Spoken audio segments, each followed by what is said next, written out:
ಇದು ವರ್ಷದಡ್ದು ಬೆಳಗ್ಗೆ ಚಪಾತಿ ಮಾಡಿ ಹೆಸರು ಕಾಳು ಆಲೂಗೆಡ್ಡೆ ಸ್ವಲ್ಪ ಸೊಪ್ಪು ಅದನ್ನೆಲ್ಲ ಹಾಕಿ ನಾನು ಪಲ್ಯ ಮಾಡಿದ್ದೆ. ಮಂಗಳವಾರ ದಕ್ಷತಾ ನಾನ್ ವೆಜ್ ತಿನ್ನಲ್ಲ, ಹಂಗಾಗಿ ಅವಳು ಕಾಲೇಜಿತ್ತು, ತಿಂಡಿ ಮಾಡಿದ್ದು ಅವಳನ್ನು ಕಳಿಸಿ. ಜೊತೆಗೆ ಹಿಂದಿನ ದಿನ ಹಬ್ಬ ತುಂಬ ಚೆನ್ನಾಗಾಯಿತು. ನಮ್ಮ ಅಕ್ಕ ಬಂದು ಮಧ್ಯಾಹ್ನ, ಆ ಕಾರಣಕ್ಕೆ ನಾನು ಅವಳ ಜೊತೆ ಮಾತಾಡ್ತಾ ವೀಡಿಯೋನೇ ಕಂಪ್ಲೀಟ್ ಮಾಡೋಕ್ಕಾಗಲಿಲ್ಲ. ಅಡುಗೆ ಎಲ್ಲ ತುಂಬ ಚೆನ್ನಾಗಾಯಿತು. ಪ್ರಕಾಶ್ ಮತ್ತು ತರುಣು ಮಟನ್ ತೊಗೊಂಬರಕ್ಕೆ ಹೋಗಿದ್ದಾರೆ. ಬನ್ನಿ ಏನು ತಗೊಳಕ್ಕೆ ಹೋಗಿರಪ್ಪ? ಮಟನ್ ಬನ್ನಿ. ಎಷ್ಟು ಕೆ ಜಿ ತೊಗೊಂಡಿದ್ದೀರಪ್ಪ? ಬೇಗ ಬಂದು ಕೊಟ್ರಾ? ಏನು ಕಟ್ಕ ಎಷ್ಟಂತ ಹೇಳಿ ತಗೊಳ? ನಾನು ಕಾಡು ಕೂತಿದ್ದೆ. ಪುದೀನ ಸೊಪ್ಪು ಎಷ್ಟು ಈರುಳ್ಳಿ ಕೇಳಿದೆ ಅಷ್ಟೇ.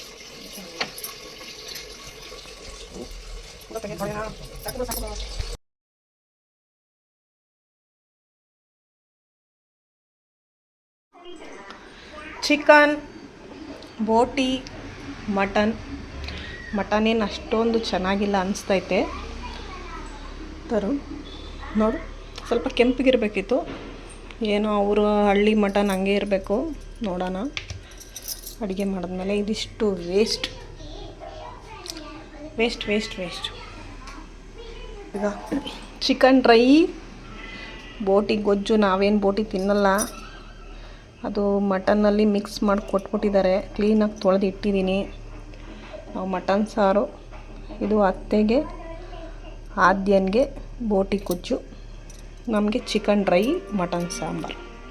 ವರ್ಷದಡ್ಕು ಬೋಟಿನ ಫಸ್ಟ್ ಬೇಯಕ್ಕೆ ಅಂತ ಯಾವಾಗಲೂ ಒಂಚೂರು ಸುಣ್ಣ ಮತ್ತು ಒಂಚೂರು ಉಪ್ಪು, ಚೂರು ಅರಿಶಿನ ಪುಡಿ ಹಾಕಿ ಒಂದು 3-4 ವಿಷಲ್ನ ಹಾಕ್ಸ್ಕೊಂಬಿಟ್ರೆ ಅದರಲ್ಲಿ ಇನ್ನೇನಾದ್ರು ಗಲೀಜಿದ್ರೆ ಮಿಸ್ ಆಗಿ ಎಲ್ಲ ಆಚೆ ಬಂದಿರುತ್ತೆ. ಆಮೇಲೆ ಇದನ್ನು ಕ್ಲೀನಾಗಿ ತೊಳೆದು ಕಟ್ ಮಾಡಿ ಮಟನ್ ಮಸಾಲ ಹಾಕಿ ಮಾಡಿದ್ರೆ ಇದು ಕರೆಕ್ಟಾಗಿ ರೆಡಿ ಆಗುತ್ತೆ.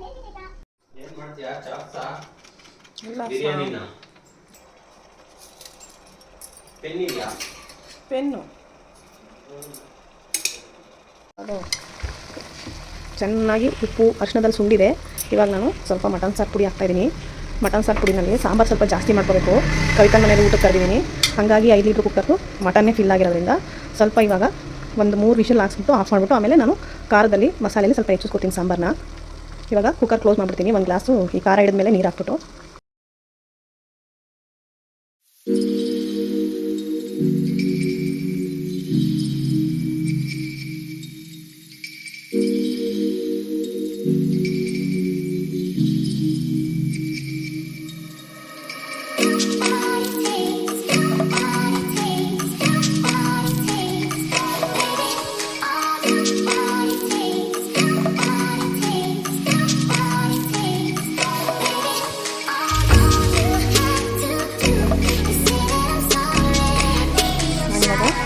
ಉಪ್ಪು ಖಾರ ಅರಿಶಿನ ಎಲ್ಲದು ಹಾಕಿ ಸುಂಟಿಸಿ ಚೆನ್ನಾಗಿ ಬೇಯಿಸಿದ್ದೀನಿ. ನೋಡಿ ಹಿಂಗೆ ಎಣ್ಣೆ ಬಿಟ್ಕೊಂಡಿದೆ. ಇಷ್ಟು ರೆಡಿ ಆಗಿರೋದು. ಇದು 5 ಲೀಟ್ರ್ ಕುಕ್ಕರು. ನಂಗೆ ಕವಿತನನ್ನು ಊಟಕ್ಕೆ ಕರೆದಿರೋದ್ರಿಂದ ಇನ್ನು ಸ್ವಲ್ಪ ಸಾಂಬಾರು ಮಾಡೋಕ್ಕಾಗಲ್ಲ, ಹಂಗಾಗಿ ಸ್ವಲ್ಪ ದೊಡ್ಡದಲ್ಲಿ ಹೆಚ್ಚಿಸ್ಕೊತೀನಿ ಮಸಾಲೆ ರುಬ್ಬಿಟ್ಟು. ನಾನಿವಾಗ ಮಟನ್ ಸಾರಿಗೆ ಈರುಳ್ಳಿ ಖಾರಕ್ಕೆ ಅಂತ ಸ್ವಲ್ಪ ಶುಂಠಿ, ಕೊತ್ತಂಬರಿ ಸೊಪ್ಪು, ಬೆಳ್ಳುಳ್ಳಿ, ಕಟ್ ಮಾಡ್ಕೊಂಡಿರೋ ಈರುಳ್ಳಿನ ಹಾಕಿ ಈರುಳ್ಳಿ ಖಾರನ ರೆಡಿ ಮಾಡ್ಕೊತಾ ಇದ್ದೀನಿ. ನಾನಿವಾಗ ಈರುಳ್ಳಿ ಖಾರನ ಫಸ್ಟೇ ಹಾಕೋಬೋದು, ಮಟನ್ ಸುಂಡಿಸುವಾಗಲೂ ಹಾಕೋಬೋದು. ನಾನೇನು ಮಾಡಿದೆ, ಸ್ವಲ್ಪ ಹೆಚ್ಚಿಸ್ಕೋಬೇಕಲ್ಲ ಅಂಥೇಳಿ ಬರೀ ಎಣ್ಣೆ, ಉಪ್ಪು, ಅರಿಶಿನ ಪುಡಿನಲ್ಲೇ ಸುಂಡಿಸ್ಕೊಂಡಿದ್ದೀನಿ. ಈಗ ಮಸಾಲೆಗೆ ನಾನು ರುಬ್ಬಿ ಹೆಚ್ಚಿಸ್ಕೊಳ್ತೀನಿ. ಇದು ಈರುಳ್ಳಿ ಖಾರ ರೆಡಿಯಾಗಿದೆ.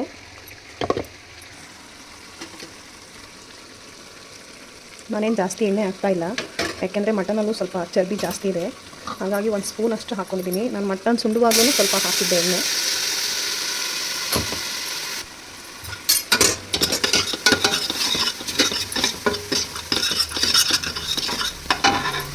ಈರುಳ್ಳಿ ಖಾರ ಸ್ವಲ್ಪ ಈರುಳ್ಳಿ ಸ್ಮೆಲ್ ಕಮ್ಮಿ ಆಗೋವರೆಗೂ ಸುಂಡಿಸ್ಬೇಕು.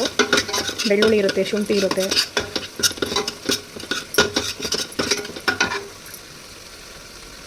ನಾವು ಡೈರೆಕ್ಟ್ ಮಟನ್ ಸಾಂಬಾರು ಮಾಡಿದ್ರೆ ಕುಕ್ಕರ್ಗೆ ಈ ಥರ ಹಾಕಾದ್ಮೇಲೂ ನಾವು ಮಟನ್ನ ಹಾಕಿ ಚೆನ್ನಾಗಿ ಸುಂಡಿಸಿ ಸಾಂಬಾರು ಮಾಡ್ಬೋದು.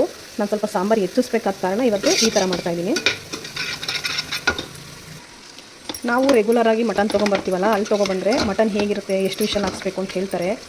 ಈ ಪಂಡೆಲ್ಲ ಹಾಕಿದಾಗ ಅವರು ಮಟನ್ ಕಟ್ ಮಾಡಿದಾಗ ಅದು ಯಾವ ಥರ ಬೇಯುತ್ತೆ ಅನ್ನೋದು ಗೊತ್ತಿರಲ್ಲ, ಹಂಗಾಗಿ ಒಂದ್ಸಲ ಈ ಥರ ಬೇಯಿಸ್ಕೊಂಬಿಟ್ರೆ ಒಳ್ಳೆಯದು. ಮಟನ್ ಸಾರಿಗೆ ರುಬ್ಕೊಳ್ಳೋಕ್ಕೆ ಅಂತ ನಾನು ತುರಿದಿರೋ ಕಾಯಿ, ಸ್ವಲ್ಪ ಚಕ್ಕೆ, ಒಂದು 6-7 ಲವಂಗ ತೊಗೊಂಡಿದ್ದೀನಿ. ಗಸಗಸೆ ಹಾಕಿದ್ರೆ ಚೆನ್ನಾಗಿರುತ್ತೆ. ಅದು ಹಾಕಲೇಬೇಕು ಅಂತೇನಿಲ್ಲ, ಇದ್ದರೆ ಒಂದು ಸ್ಪೂನ್ ಹಾಕ್ಕೊಂಡ್ರೆ ಟೇಸ್ಟ್ ಚೆನ್ನಾಗಿರುತ್ತೆ.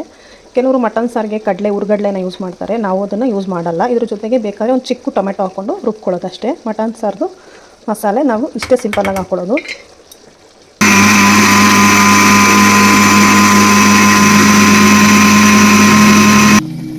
ಕಾಯಿ ರುಬ್ಕೊಂಡಿದ್ದೀನಿ. ಇವಾಗ ನಾವು ಕಾಯಿ ಮಸಾಲೆ ಎಷ್ಟು ಸಣ್ಣಗೆ ರುಬ್ತೀವಿ ಅಷ್ಟು ಸಾಂಬಾರು ಚೆನ್ನಾಗಿರುತ್ತೆ. ಕೆಲವು ಕಡೆ ದಪ್ಪ ದಪ್ಪಗೆ ರುಬ್ಬಿ ಹಾಕ್ಬಿಡ್ತಾರೆ, ಹಂಗೆ ಹಾಕಬಾರ್ದು. ಕಾಯಿ ಸಣ್ಣಗೆ ರುಬ್ಬಿದಷ್ಟು ಸಾಂಬಾರು ಚೆನ್ನಾಗಿ ಬರುತ್ತೆ. ಈಗ ನನಗೆ ಎಷ್ಟು ನೀರು ಬೇಕು ಅಷ್ಟು ಸಾಂಬಾರನ್ನ ಹೆಚ್ಚಿಸ್ಕೊಳ್ಳೋಣ. ಕಾಯಿ ರುಬ್ಬಿರೋ ಜಾರನ್ನ ಕ್ಲೀನಾಗಿ ತೊಳೆದು ನೀರನ್ನ ಹಾಕ್ಕೊಳ್ಳಿ. ನಿಮಗೆ ಗಟ್ಟಿ ಅನಿಸಿದ್ರೆ ಇನ್ನು ಸ್ವಲ್ಪ ನೀರನ್ನ ಹಾಕ್ಕೊಳ್ಳಿ.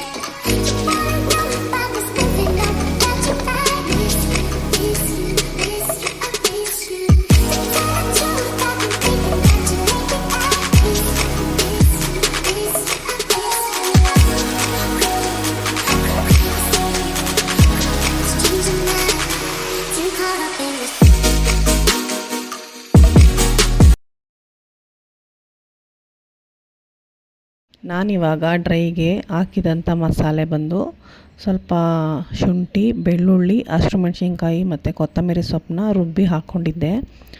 ಡ್ರೈಗೆ ಸ್ವಲ್ಪ ದಪ್ಪ ದಪ್ಪಗೆ ರುಬ್ಬಿ ಹಾಕ್ಕೊಂಡ್ರೆ ಬಾಯಿಗೆ ಈರುಳ್ಳಿ ಅದೆಲ್ಲ ಬೆಳ್ಳುಳ್ಳಿ ಅದೆಲ್ಲ ಸಿಗಲ್ಲ. ಮತ್ತು ಮಕ್ಕಳಿಗೆ ಡ್ರೈಗೆ ಸ್ವಲ್ಪ ಗ್ರೇವಿ ಥರ ಆಗಬೇಕು ಅಂಥೇಳಿ ಒಂದೆರಡು ಜಾಮ್ ಟೊಮೊಟೊನ ಸಣ್ಣದಾಗಿ ಕಟ್ ಮಾಡಿ ಹಾಕ್ಕೋತಾ ಇದ್ದೀನಿ. ನಮ್ಮ ಮನೇಲಿ ಹುಡುಗರು ಚಿಕನ್ ಸ್ವಲ್ಪ ಅಷ್ಟೇ ಒಂದೆರಡು ಪೀಸ್ ತಿನ್ನೋದು. ಇನ್ನು ನಾನು ಮಟನ್ ಸಾಂಬಾರು ಮಾಡ್ತಾಯಿದ್ದೆ, ಹಂಗಾಗಿ ಸ್ವಲ್ಪ ಗ್ರೇವಿ ಥರ ಇದ್ದರೆ ತರುಣ್ಗೂ ಅನ್ನ ಊಟ ಮಾಡೋಕ್ಕಾಗುತ್ತೆ ಅಂತ ಮಾಡ್ತಾಯಿದ್ದೀನಿ. ಇನ್ನು ದಕ್ಷತೆ ಇವತ್ತು ತಿನ್ನಲ್ಲ. ಇದಾದಮೇಲೆ ನಮ್ಮ ಅತ್ತೆ ಮನೆಗೆ ಅವರು ಅತ್ತೆ ಅಭ್ಯಾಸ ಮಾಡ್ಕೊಂಬಿಟ್ಟಿದ್ದಾರೆ. ಹೊರಗಡೆಯಿಂದ ಮಟನ್ ತೊಗೊಂಬಂದರೆ ಅವ್ರ ಟೈಮಲ್ಲೂ ಈ ಕುಡ್ಲು ಅಂತ ಹೇಳ್ತಾಯಿದ್ರು ಮನೇಲಿ. ಚಾಕು, ಕತ್ತಿಮಣೆ, ಕುಡ್ಲು ಅದೆಲ್ಲ ಇರಬೇಕು ಅಂತ. ಆ ಕುಡ್ಲನ್ನು ಒಲೆಯಲ್ಲಿ ಇಟ್ಟು ಕೆಂಡದಲ್ಲಿ ಬಿಸಿ ಆದಮೇಲೆ ಅದನ್ನು ತೆಗ್ದು ಸಾಂಬಾರಿಗೆ ಹಾಕ್ತಾಯಿದ್ರಂತೆ. ಹೊರಗಡೆ ಯಾರು ಮಟನ್ ತೊಗೊಳ್ಳುವಾಗ ನೋಡಿದರೆ ಅದು ಮನುಷ್ಯನ ಕಣ್ಣು ಒಳ್ಳೆಯದಲ್ಲ ಅಂಥೇಳಿ. ಹಂಗಾಗಿ ನನಗೂ ಯಾವಾಗಲೂ ಮಟನ್ ತೊಗೊಬಂದರೆ ಅವ್ರಿಗೆ ಒಂದು ಅಭ್ಯಾಸ, ಅದನ್ನು ಚಾಕುನ ಏನಾದರೂ ಚೆನ್ನಾಗಿ ಬಿಸಿ ಮಾಡಿ ಹಾಕು ಅಂತ ಹೇಳ್ತಾರೆ. ಹಂಗಾಗಿ ಅವ್ರಿಗೋಸ್ಕರ ನಾನಿವತ್ತು ಚಾಕುನ ಚೆನ್ನಾಗಿ ಬಿಸಿ ಮಾಡಿ ಸಾಂಬಾರೊಳಗಡೆಗೆ ಹೆಚ್ತಾಯಿದ್ದೀನಿ. ನೀವು ಯಾರಾದರೂ ಈ ಥರ ಏನಾದರೂ ಹಿಂದಿಂದನ್ನ ಪಾಲಿಸ್ತಾಯಿದ್ರೆ ನನಗೆ ಕಮೆಂಟ್ ಮಾಡಿ. ಇವಾಗ ಮಟನ್ ಸಾಂಬಾರು ರೆಡಿಯಾಯಿತು, ಚಿಕನ್ ಡ್ರೈಯು ರೆಡಿಯಾಗಿದೆ. ತರುಣ್ಗೆ ಚಿಕನ್ ಡ್ರೈಯಲ್ಲಿ ಊಟ ಹಾಕ್ಕೊಡಿಯಮ್ಮ ಅಂತ ಹೇಳ್ದೆ, ಹಂಗಾಗಿ ಅವನಿಗೆ ಊಟ ಹಾಕ್ಕೊಡ್ತಾಯಿದ್ದೆ. ಅವ್ನಿಗೆ ಊಟ ಹಾಕ್ಕೊಡೋಷ್ಟರಲ್ಲಿ ನಮ್ಮ ಮನೆಯವರು ಬಂದರು. ಸರಿ, ಅವರು ನಾನು ಕೂತ್ಕೊಂಡು ಊಟ ಮಾಡ್ತಾಯಿದ್ದೀವಿ. ನನಗೆ ಈ ಮಟನ್ ಬಗ್ಗೆ ಅಷ್ಟೊಂದು ಗೊತ್ತಾಗಲ್ಲ, ಅವ್ರಿಗೆ ಸ್ವಲ್ಪ ಗೊತ್ತಿರುತ್ತೆ. ಕುರಿ ಮಟನ್ ಯಾವುದು ಮತ್ತು ಆಡು ಮಟನ್ ಯಾವುದು ಅಂತ ಅವ್ರು ಅದ್ರ ಬಗ್ಗೆ ಚರ್ಚೆ ಮಾಡ್ಕೊಂಡು ಊಟ ಮಾಡ್ತಾವ್ರೆ. ನಾನು ಫಸ್ಟೇ ಒಂದು 4 ವಿಷಲ್ಲು ಹಾಕ್ಸಿದ್ರಿಂದ ಇದು ಚೆನ್ನಾಗಿ ಬೆಂದಿತ್ತು. ಯಾಕೆಂದರೆ ನಾವು ಹೊರಗಡೆ ನಾವು ಪ್ರತಿ ವಾರ ತೊಗೊಂಬರೋದನ್ನ ಆ ಥರ ಏನು ವಿಷಲ್ ಆಗಿರಲ್ಲ. ಯಾಕೆಂದರೆ ಅದು ನಮಗೆ ಗೊತ್ತಿರುತ್ತೆ ಎಷ್ಟು ವಿಷಲ್ ಹಾಕಿದ್ರೆ ಬೇಯುತ್ತೆ ಅಂತ. ಸುಮಾರು ವರ್ಷದಿಂದ ಒಂದೇ ಕಡೆಯಿಂದ ತರ್ತಾಯಿದ್ದೀವಿ. ಇದು ಬಂದು ನಾವು ಪಂಡು ಹಾಕ್ಕೊಂಡಿದ್ವಿ, ನಾನು ಮತ್ತು ಕವಿತಾ. ಅವ್ರ ಕಂಪ್ನೀಲಿ ಯಾವುದೋ ಹಳ್ಳಿಯಿಂದ ಡ್ಯೂಟಿಗೆ ಬರ್ತಾರೆ, ಅವ್ರ ಹತ್ರ ಕವಿತಾ ಹಾಕ್ಸಿದ್ಲು. ನಾನು ಮತ್ತು ಕವಿತಾ ಅರ್ಧ ಹಾಕ್ಕೊಂಡು ಪಂಡಿಗೆ ಹಾಕ್ಕೊಂಡಿದ್ವಿ ಯುಗಾದಿ ಹಬ್ಬಕ್ಕೆ ಅಂತಲೇ. ಅದ್ರದ್ದು ಮಟನ್ನು ಸ್ವಲ್ಪ ಕ್ಲೀನ್ ಮಾಡುವಾಗ ಒಂಚೂರು ಕಪ್ಪುದು ಬಾಲ ಥರ ಸಿಕ್ಕಿತ್ತು ನನಗೆ, ಅದನ್ನು ಹೇಳಿದೆ.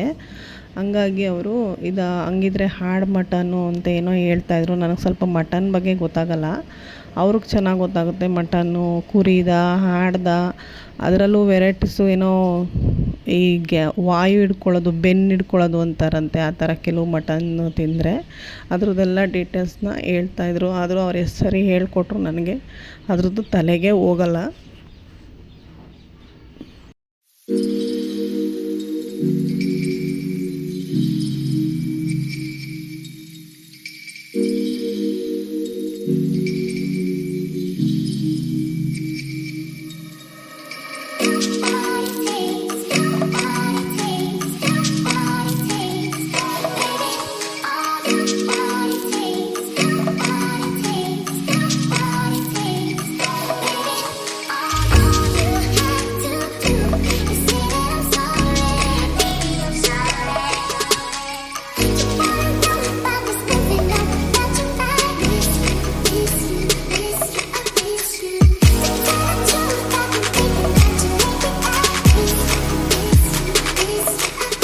ಮಧ್ಯಾಹ್ನ ನಮ್ಮದೆಲ್ಲ ಊಟ ಆಯಿತು. ಸಾಯಂಕಾಲ ಡ್ಯೂಟಿಯಿಂದ ಕವಿತಾ ಗಿರೀಶ್ ಬಂದಿದ್ದರು ಊಟಕ್ಕೆ.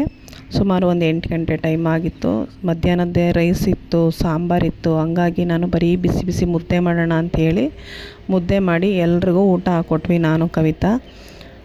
ಇದೆಲ್ಲ ಆದಮೇಲೆ ಊಟ ಮುಗಿಸ್ಕೊಂಡು ನಾನು ಯಾವಾಗಲೂ ಯಾರ ಮನೆಗಾದರೂ ಕುಂಕುಮಕ್ಕೆ ಹೋದರೆ ಬಟ್ಲಡಿಕೆಗಳನ್ನ ಕೊಡ್ತಾರಲ್ಲ, ಅದನ್ನು ನಾನು ತೊಗೊಬಂದು ಒಂದು ಡಬ್ಬಿಗೆ ಹಾಕಿ ಇಟ್ಟಿರ್ತೀನಿ. ಮೊದಲೆಲ್ಲ ನಮ್ಮಮ್ಮ ಇರ್ತಾಯಿದ್ರು, ಅವರು ಎಲೆ ಅಡಿಕೆ ಯಾವಾಗಲೂ ಅವ್ರಿಗೆ ಬೇಕಿತ್ತು. ನಾನ್ ವೆಜ್ ಊಟ ಮಾಡಲಿ ಇಲ್ಲ ಯಾವುದೇ ಊಟ ಮಾಡಿದ್ರು ಅವರು ಎಲೆ ಅಡಿಕೆ ಇದ್ದರೆ, ನಾನು ಯಾವ್ದಾರು ಫಂಕ್ಷನ್ಗೆ ಹೋಗಿ ತೊಗೊಂಬಂದಾಗ ತಾಂಬೂಲದ ಜೊತೆ ಅವರೇ ಅದನ್ನು ಎಲೆ ಅಡಿಕೆ ಅಗಿತಾಯಿದ್ರು. ಈಗ ಅವ್ರು ಇಲ್ದಿರೋವಾಗ ನಾನೇನು ಮಾಡ್ತೀನಿ, ಬಟ್ಲಡಿಕೆ ಲಕ್ಷ್ಮಿ ಸಮಾನ, ಅದನ್ನು ವೇಸ್ಟ್ ಮಾಡಬಾರ್ದು ಅಂತ ಒಂದು ಗಾಜಿನ ಬಾಟ್ಲಿಗೆ ಹಾಕಿ ಇಡ್ತಾ ಇರ್ತೀನಿ. ಇವತ್ತು ಸರಿ ನಮ್ಮ ಗಿರೀಶು ಯಾವಾಗಲೂ ಎಲೆ ಅಡಿಕೆ ತಿನ್ನುವಾಗ ಹೋಗಿ ಹೊರಗಡೆ ರಾಜಾ ಸುಪಾರಿ ಅಡಿಕೆ ಆ ಥರ ಸ್ಪೆಷಲ್ ಅಡಿಕೆ ಪ್ಯಾಕೆಟ್ನ ತರ್ತಾಯಿದ್ರು. ಸರಿ ನಾನೇನು ಮಾಡಿದೆ, ಈ ಸರಿ ಏನು ಅಡಿಕೆ ತೊಗೊಬರೋದು ಬೇಡ, ಬುಡಿಗಿರಿ ಮನೆಯಲ್ಲೇ ಇದೆ ನೋಡೋಣ ಅಂಥೇಳಿ ನಾನು ಆ ಬಟ್ಲಡಿಕೆನ ಸ್ವಲ್ಪ ಕಲ್ಲಲ್ಲಿ, ಅಂದರೆ ಇವಾಗ ನಮ್ಮ ಮನೇಲಿ ಕುಟ್ಟಾಣಿ ಇರುತ್ತಲ್ಲ ಅದರಲ್ಲಿ ಸ್ವಲ್ಪ ಕುಟ್ಟಿ ದಪ್ಪದಾಗಿ ಪೌಡರ್ ಮಾಡಿಕೊಂಡೆ. ಅದಾದಮೇಲೆ ನಾನು ಚಿಕ್ಕ ಜಾರಿಗೆ ಅದು ಮತ್ತು ಸ್ವಲ್ಪ ಸುಣ್ಣ ಮತ್ತು ಹಿಂದಿನ ದಿನ ಹಬ್ಬದ ದಿನ ಎಲ್ಲರ ಮನೇಲೂ ವೀಳ್ಯದೆಲೆ ಪೂಜೆಗೆ ಅಂತ ತಂದಿರ್ತೀವಿ. ಜಾಸ್ತಿ ಉಳಿದಿರುತ್ತಲ್ಲ ಅದನ್ನು ಕ್ಲೀನಾಗಿ ತೊಳೆದು ಅದನ್ನು ಹಾಕ್ಕೊಂಡು ನಾನು ಅದ್ರ ಜೊತೆಗೆ ಸ್ವಲ್ಪ ಸುಣ್ಣ, ಏಲಕ್ಕಿಕಾಯಿ, ಲವಂಗ ಮತ್ತು ಮಿಕ್ಸಿನಲ್ಲಿ ಗ್ರೈಂಡ್ ಮಾಡಿದ್ದೆ. ನಿಜವಾಗ್ಲೂ ತುಂಬ ಚೆನ್ನಾಗಿತ್ತು. ಸಡನ್ನಾಗಿ ಅಡುಗೆ ಮನೆ